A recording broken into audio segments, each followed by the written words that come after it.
que o palpador era un xigante oficio carboeiro que moraba nas altas montañas do leste da Galicia.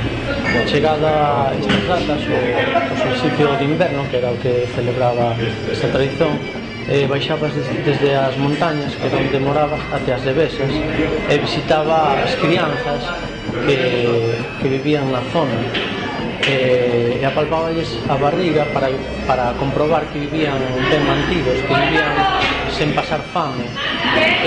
Como lembranza da súa visita, deixaballes unhas castañas, desexándoles as crianzas que tuveran un ano sin fartura, que non pasaran fame.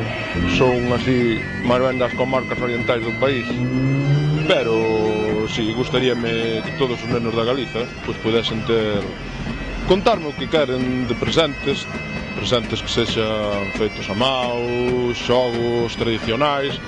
E si, estou estendendo un pouco o que é o meu territorio de actuación, pero non vou estar só en Compostela, tamén vou estar en Ourense, en Ferrol, vou estar en Ponteareas, en Vigo, e ainda me vedes ver por ben vilas do país. A tradición do apalpador está documentada, ainda se celebraba que hai moi poucos anos nalgúnas comarcas do leste da Galiza, non? O Courel, o Cebreiro. Nos queremos recoller esta tradición e expandiala por toda a Galiza, e sobre todo tamén o que queremos é con esta figura defender unha tradición galega, loitar contra outras figuras impostas, outras figuras alleas, non? Como pode ser o Papá Noel ou outras figuras dese estilo. Desde a Xeiralla de Pichel tentamos recuperar esa tradición, e hoxe vamos a sair ás rúas, un pasarrúas co apalpador, que vai estar acompañado dun conxunto de trasnos para difundir entre a ciudadanía e a xente de Compostela a súa figura e conseguir que a xente abrace a súa causa.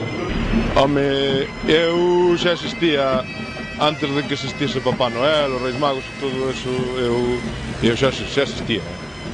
Pasa que, non sei, eu creo que eles son un pouco fantasmas, porque ir a todo o mundo nunha noite pareceme que ninguén acredita niso. Sin embargo, ir a toda Galiza nunha noite é bastante máis fácil.